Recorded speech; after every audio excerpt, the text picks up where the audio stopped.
guys, I hope you're doing well. Today is National Cerebral Palsy Awareness Day. Forgive me, I'm not wearing their color, which is green, because I just realized this morning that today is National Cerebral Palsy Awareness Day. And I'm a little conflicted. Growing up, I knew I had cerebral palsy. My family and I, we never let it stop me. I just went about my life and did my thing. But part of me is wondering if there were times when being a part of a cerebral palsy group or acknowledging the day and the month. So March is Cerebral Palsy Awareness Month. Today, March 24th, is Cerebral Palsy Awareness Day. Part of me wonders if I had been a part of different groups or focused on it a little bit more, if it would have benefited. But I can't live in the past. But now, being an adult with cerebral palsy and having a child with cerebral palsy, there have been times when I've wanted the support. There have been, living in a different country, not always having the different resources, being able to talk to people and say, hey, we're dealing with this. What are different things that have worked for you? That support and those kind of things have helped. Today, I kind of wanted to go and list off some of the facts and things that are out there about cerebral palsy. Forgive me as I read.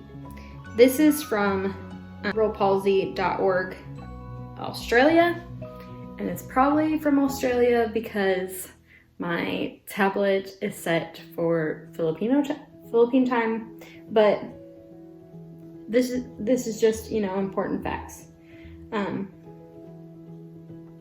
This says every 20 hours in Australia, a child is born with cerebral palsy. I would assume it's very, very similar in the US. This is a known fact for the US as well. Cerebral palsy, or some people say cerebral, some people say cerebral palsy. Cerebral palsy, that's what we're gonna say.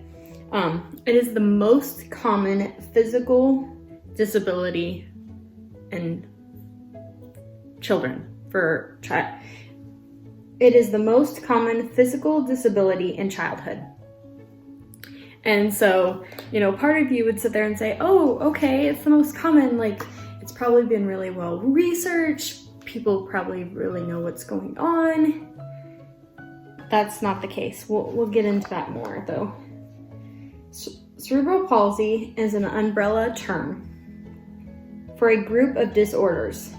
It is a condition that is permanent but not it's permanent but not unchanging. So it's something, once a person has cerebral palsy, there is no cure. There are different things that you can do to deal with the situation that you're dealing with if you or somebody else has cerebral palsy. And a lot of people think that the condition stays the same, but it can change. If you don't receive care, your condition can worsen. If you do receive care, a lot of times your situation or condition can become better. Cerebral palsy is a lifelong physical disability due to injury of the developing brain. So this can happen at birth. This can happen as a young child. Mine, it's not particularly known when it happened. When I was born, the umbilical cord was resting on my shoulder, and I had, when I went in for my 8-week checkup, that's when they put in a shunt. And, that's when the whole journey started. Some kids, they might have a more traumatic situation, and therefore their, what they deal with cerebral palsy can be more severe. And there's people out there that are seeking answers, and they feel better with those answers, and that's fine. I don't have any bitterness or anything with my situation because, one, I don't know, and two, I've seen how God has used my situation for His honor and His glory, and how He has just used me through the fact that I have cerebral palsy. Okay.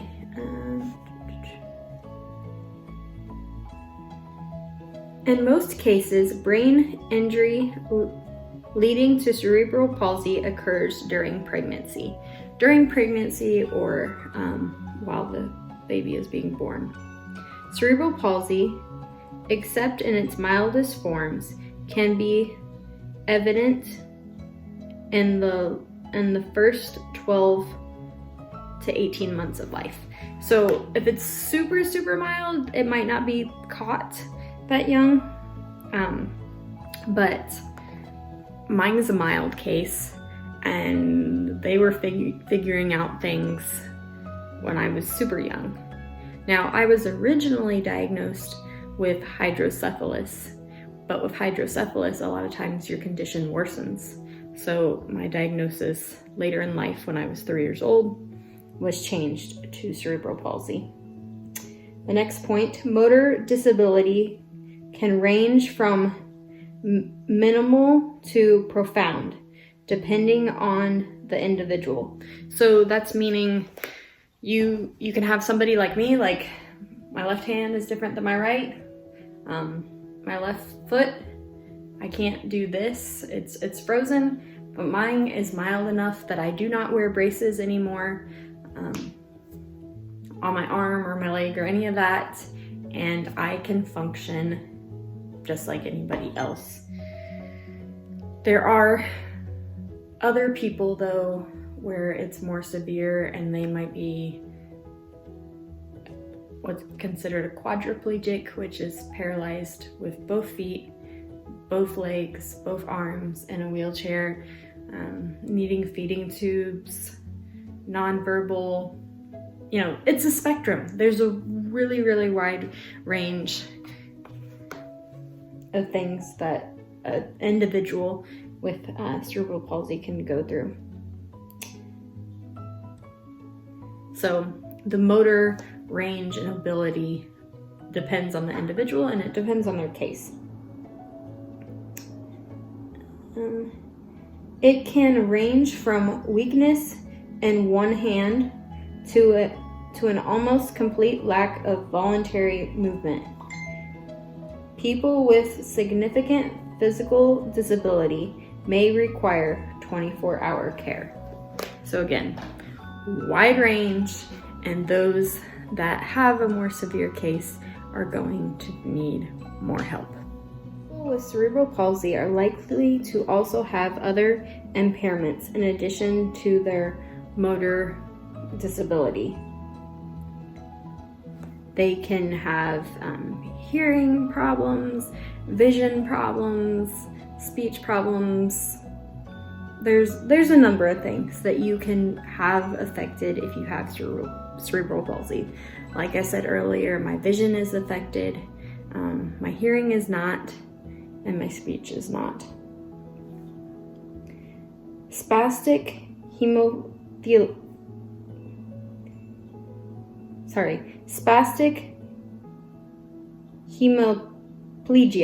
which is what I have, I can't pronounce it. Spastic hemiplegia, where one half of the body has difficulty with voluntary movement, is the most common presentation of cerebral palsy. Approximately 40% of people with cerebral palsy have hemiplegia.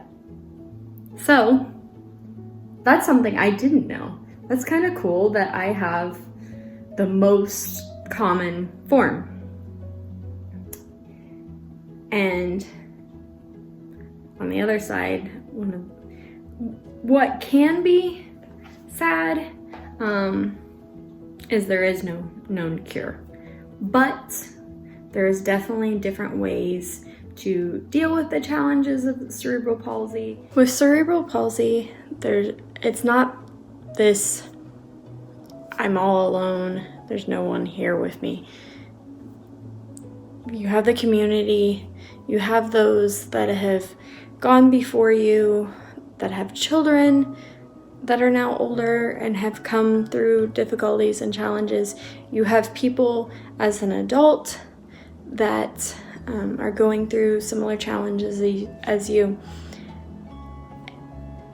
As much as you wouldn't wish it to be a situation where many people are going through the same thing,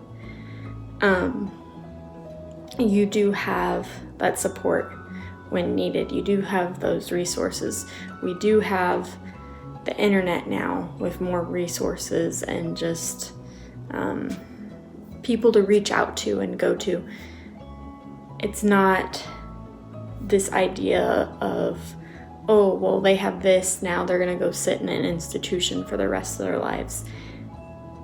There's a lot more options and things to do to work through a situation now than there was 50, even 20, even 10 years ago.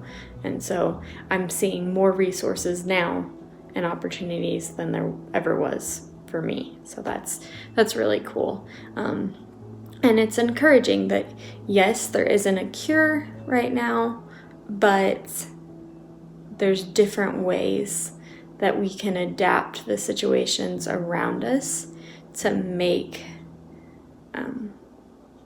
it more livable, more enjoyable, so that it's not just those people that have to sit off to the side, which is very encouraging. Here we go. I found some statistics related to cerebral palsy in the US. Around 764,000 people in the US, including children and adults, have at least one symptom of cerebral palsy. About 10,000 babies are born each year with cerebral palsy. Between 1,200 to 1,500 school-age children are diagnosed with cerebral palsy each year. Boys are diagnosed more often with cerebral palsy than girls. Cerebral palsy is the most commonly diagnosed childhood motor disability in the US. So like I said, just like it is in Australia, it is in the US the most common childhood motor disability. The Autism and Developmental Disabilities Monitoring ADDM reports that 1 in 323 children have some form of cerebral palsy. Over 77% of children with cerebral palsy have the spastic form, which means tight muscles and just they spaz up. They're tight. The other type of cerebral palsy is like just loose and floppy. More than 50% of all children with cerebral palsy can walk independently. I thought it was 25%. It's 50%. More than 50% of all children with cerebral palsy can walk independently. So, as a society, when we think of cerebral palsy, when we think of people in wheelchairs and not being able to do anything, that's not what the picture looks like. It's people being able to have normal lives and walk independently and do things for themselves. Black children with cerebral palsy are 1.7 times more likely to need assistance with walking or are unable to walk at all, according to the ADDM. And this was data done in 2006, but I think a lot of times when there's a minority that struggles more, it's because we're not getting the resources to them. We can't just sit there and say, oh, it's because of this or it's because of that. We have to try, no matter what the person looks like on the outside, to help them, to get the resources to them. Around 41% of babies and children with cerebral palsy will have limited abilities, crawling, walking, and running.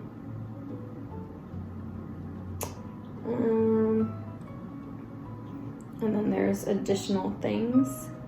Let me see if I go back.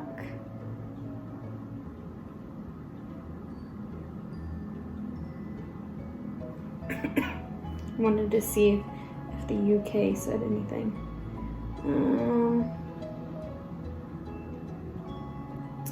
1 in